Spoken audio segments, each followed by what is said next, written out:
Assalamualaikum warahmatullahi taala wabarakatuh. Waalaikumsalam. Oi, korang template sangat tu. Senang. Rindu. Dah lama kita menghilang kan. Rambut aku pun dah grow nampak. Kita new year you. Okay, Jangan sampai aku tanya resolution tau. Asal? Kita apa, continue dulu. Okay, so welcome back to rancangan kita Setuju Tak Setuju. Yep. Yeah, we have been missing for a while lah kan. Yalah, new year kan. Yeah, kita ambil cuti. Kau gimana cuti? Cuti bersalin. Nah. No comment. Okay, so before anything jangan lupa subscribe. Apa lagi? Subscribe, like and follow. Bukan just setuju tak setuju, but also our Sponsors lah. Sponsors. Aku sendiri nak cakap. So okay, first and foremost follow kita Setuju Tak Setuju dekat IG kita, dekat Facebook dengan kat TikTok. Dan jangan lupa untuk follow kita punya penaja untuk hari ini. Hari ini penaja kita adalah FAATHIMAHFAKHRUDDINPROPERTIES. Alright. So you can mana boleh cari anda? Instagram, IG dengan Facebook sama FAATHIMAHFAKHRUDDINPROPERTIES. TikTok will be Agent Fat, FAAT. Nombor 8268-9136. 9136. Aku ingat. 8268. Kalau korang tahu, aku tahu aku merol 8268-9136. Betul tak betul? I'm not good with numbers. I understand. Sihat. Alhamdulillah. 2023 korang sihat. Are you going to ask me my New Year's resolution? Tak payah. Tak Kita payah. tak nak bawa Last year punya dah carry forward. Aku punya last year dengan this year sama. Aku hutang last yearnya. Jadi kena bring forward. Apa kau punya rahsianya? Tak ingat. Mana this year pun tak ingat. Lagi pun tak payah buat. Tak payah buat lah. Betul. Kita go with the flow. Okay, so let's get to business. Alright, so Nari nak bawa pasal apa? Okay. Tak tahu? Okay, korang pernah nampak Kau video? dah ada idea Aku dah ada. Okay, Aku masuk, aku Nari macam form lah. Okay. Korang pernah dengar tak? Korang pun pernah dengar tak? Orang dia macam Assalamualaikum guys. Alamak. Okay, Abang sebenarnya tak nak bawa benda Abang ni diam dekat media sosial. Tapi yalah, harum rumah tangga kita kena jaga. Kita tak dibawa ke media pula sosial. Tu suara dia. Jadi kepada isteri abang yang pertama, baliklah. Haziq, aku dah triggered. Baliklah kita. Aku dah triggered nampak. Kita berbincang. Sudah. Dan kepada anda semua doakanlah kepada kedua isteri saya, semoga semua tenang dan dipermudahkan segala urusan. Saya wallahi saya tak ada apa-apa nak selindung ke apa. Tidak. Aku kira tengah sopan sangat dah ni. Tanya dia apa yang dia, kenapa dia cakap dia tadi triggered kan? Kenapa yang kau trigger? Dia tahu lah. Yalah, pasal dia kahwin 2. Siapa? Aku?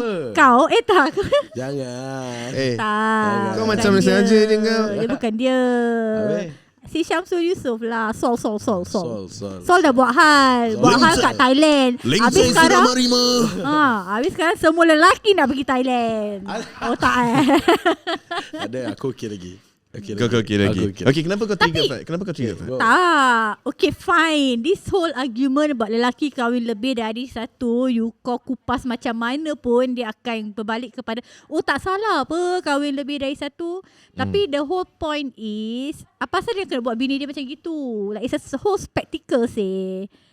That he could have just I will start with he could have just informed or asked. Okay. And if the bini tak kasih lah, why must you insist on it? Okay. Itu aku macam I cannot live with. Kau faham tak? Faham. Yeah. Pada okay. So pada kau macam nak cakap benda yang akan buat aku mengamuk. So pada kau, dia kalau bini dia tak bagi, dia tak boleh kahwin lah. Alah. So what is the definition of mampu untuk kahwin lebih dari satu? Mampu in terms of agama, in terms of memberikan kira in terms of financial and being fair to both lah. Exactly lah. But being fair, what does fair means? It's not only about money. It's about the happiness. If the wife cannot be happy about being a madu, how can you ensure that kau mampu to give both the same share of happiness? Okay, tapi apa yang apa yang kau cakap ni is based apa yang awak cakap ni? Apa yang awak cakap ni? Ini sudah berdasarkan apa yang awak dengar daripada isteri saya yang pertama. Tapi awak tak dengar apa yang. Sekarang kita tolak pasal isteri pertama ke apa? Okay. If the wife don't agree, and you insist on doing it, and you know it's not going to make him happy, her happy. Why? Okay, sekarang saya tanya awak. Kalau awak Diamlah, awak betul-betul lah. Suara kau pun ter-affected sikit.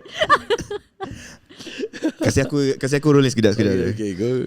Sekarang saya tanya awak, kalau isteri tu tak izinkan saya untuk kahwin lagi satu, tetapi saya teruskan, lepas tu saya berzina, saya berdosa. Jadi siapakah yang berdosa sebetulnya? Dah besar kan, boleh fikir kan. Kalau tak boleh means tak boleh, jangan buat zina lah. Jadi Mana boleh salahkan orang bila kau nak buat zina sendiri. Kau nak buat zina, kau buat lah. Kau jangan nak salahkan isteri nombor 1 ke, isteri nombor 2 ke, nombor 3 ke, mak ke, bapak ke. Atas sebab asal kau main apa? Yalah, Jangan main apa. I'm saying don't blame other people lah. Because the father also don't agree what. No, wrong. You're wrong. The father didn't agree. Dia bukan tak setuju. Dia tak setuju Syamsul membelakangkan. Yalah, tak setuju kan. So you got your facts wrong. No, dia tak setuju for the whole marriage. Like for the fact that dia pergi kahwin, yes, membelakangkan. Yes. And also to so do dia it bukan tak setuju yang informing. Syamsul tak kahwin. Yeah, so because tadi kau cakap the father tak setuju dia kahwin. So it's tak not the setuju father dia kahwin in this way where dia membelakangkan betul lah. isteri dia. So maksud aku, betul lah, tak setuju. The way kau nanti dah keluar recording kau dengar apa kau cakap. Kau cakap tadi, kau cakap bapa dia Datuk Yusof Aslan tak setuju dengan the whole marriage. But okay, no, I'm saying okay. You're saying I'm saying marriage, but I'm saying the pernikahan yang dia buat dekat Siam tu membelakangkan family dan also bini dia. Okay. The father didn't agree. Pasal the father kata, tapi dah jadi kan, benda dah jadi, saya pun tak boleh buat apa-apa. Itu anak saya pun dah besar, bla bla bla bla. So dia tak setuju with the pernikahan lah. No, dia tak setuju dengan cara dia. Bukan, it's two different things. Cara of the pernikahan no, you need to listen to yourself. You need to listen to yourself. Okay? You're not listening to me. Okay. Tak setuju dengan pernikahan dengan tak setuju dengan cara dia bernikah, two different things. Okay, tak setuju dengan cara dia bernikah, where he doesn't inform so it's two different things. And he also say pernikahan yang tak direstui. He also mentioned that. That itu mak dia yang tak restu, fine, bukan bapak dia. Okay, tetap dua-dua kan. Sabarlah. No, bapak dengan mak pun dua faktor yang berbeza.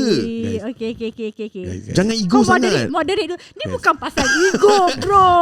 Tak, kau nak ego. Kau mak bapak pun kau tak boleh bezakan siapa macam mana dulu. Kau moderate dulu. Lapar weh. Buat kerja. Moderate dulu.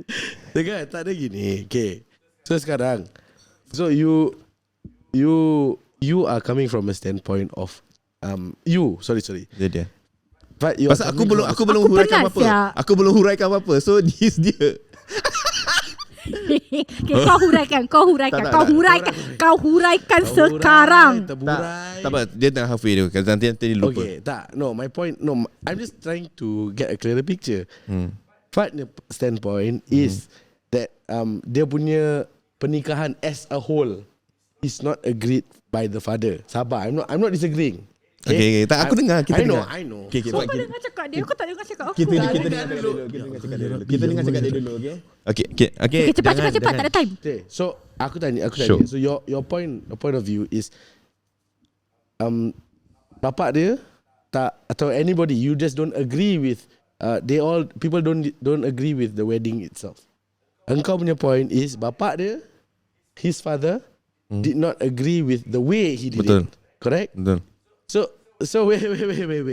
Korang is okay. Continue. No, I don't have a point. Trust. I'm learning the whole situation. Because to be very honest, aku tak kisah. Aku tak kisah pun. But more what I do want to know is korang punya point of view of not only Sol, only Sol. Just what is your point of view on a person getting married again? Oh no. Having 2 wives or 3 wives or 4 wives. Dari segi agama memang boleh dapat lah. Kalau mampu, betul tak? So I think Fat asked a very good question. What is your definition of mampu lah? Which aku dah answer lah tadi. Of course, which is nafkah, batin, keadilan, keadilan and whatsoever. But dari segi permission, also that she brought up a very good point. Kalau kau nak kahwin nombor 2, kau kena ada permission tau. Okay, if you are talking about that permission, no, as in, okay, not permission. Dekat sana they need to sign. Okay. If I'm not mistaken, dekat sana. Kat sana tu mana? Negeri sana, negeri seberang. Negeri seberang. Malaysia. Okay. Cakap je lah, ya. Kat sana, if I'm not mistaken, kalau dorang nak kahwin, orang isteri pertama nak kena sign. Okay, that's the reason why probably dorang kahwin dekat Siam. Okay. Allah alam lah bisa. Okay. Yeah. So in terms, if you're saying, let's say, if we put it in a perspective where Puteri Sarah tak izinkan dia, pasal sedangkan 4 years ago, Puteri Sarah cakap kalau you nak kahwinkan dia, I izinkan. Tapi mistake-nya Syamsul deny, and dia cakap dia tak nak. Oh, okay. So okay, that part I didn't know. yeah, so Puteri Sarah 4 years ago, that means this whole thing has been happening 4 years. For 4 yeah. years. So 4 years ago, I think Puteri Sarah found out. Puteri Sarah did cakap, kalau you nak kahwinkan dia ke? Kalau you nak, I izinkan. Okay. So but Syamsul said dia tak nak. So the whole saga now is, dulu kau cakap tak nak, sekarang kau dah kahwin. Okay. Yeah, Apa so the cerita? whole point is dia deny until Puteri Sarah file a saman. Then he decided to post that photo of like him getting solemnized lah kat Thailand. That's when he mengaku yang dia dah kahwin. It's only because Puteri Sarah went on to saman. Kalau dia tak saman, he will never Brought to mengaku light also. Yeah. And then that being said, just now you asked me about my opinion of kahwin. I have to admit that in reality, lelaki memang akan cuba, kalau dah nak tu nak kan diorang, they akan find other ways to do it. So in my personal opinion, this is my personal opinion, if it ever happens to me, I will not stay. I will also be like Puteri Sarah, I will not go all out on social media. I will ask to be let go because I'm not willing. Because I know it will never be fair. We are all human. We can never be fair. No, there are occasions where I will be the one who will always be feeling that Isa kau tak sayang aku. Yeah, so you see, I know. Question is, whose problem is that? So it's going to be my problem. That's why I will insist that I want to be let go. Because I'm the one who's going to be fair.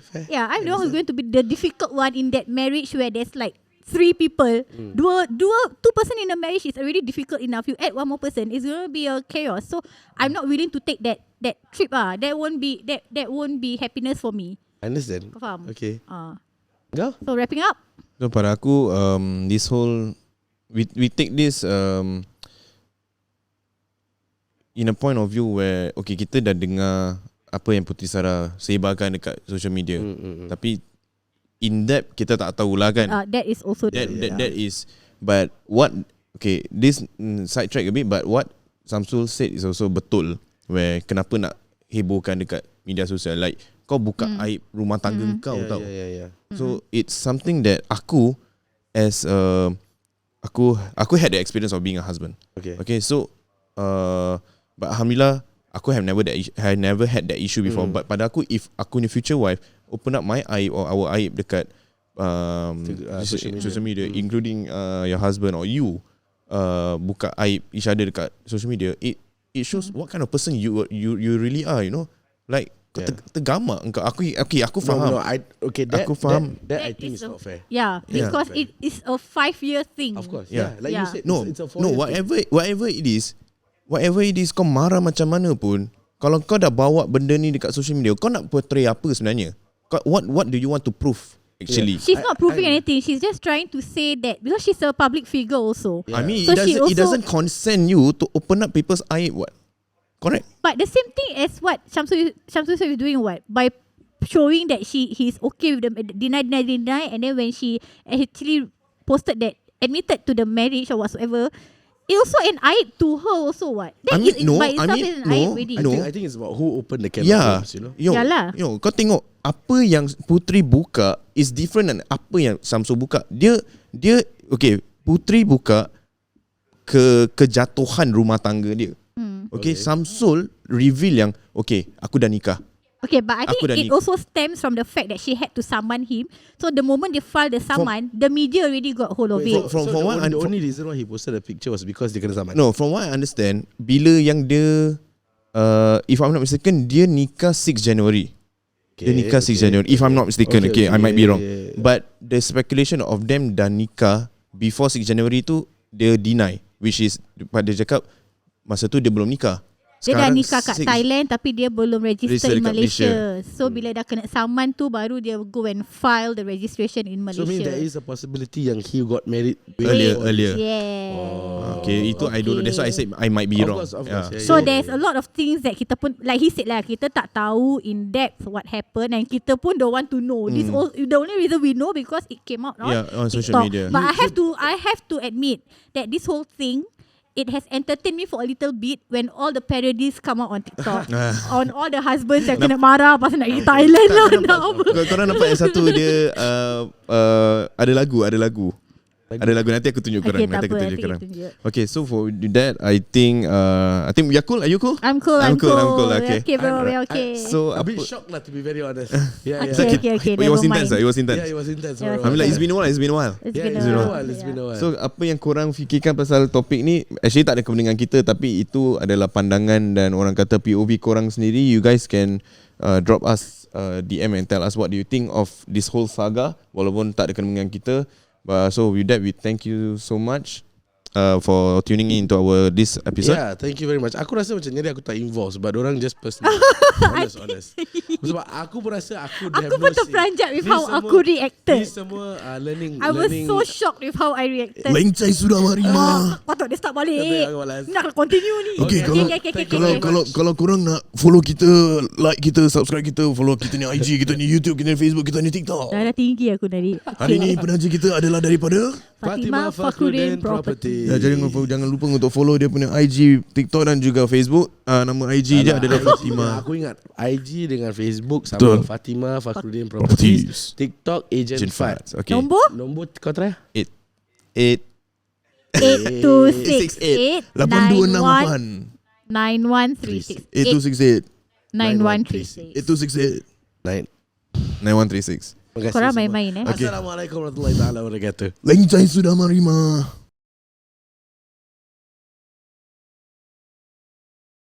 Hello everybody.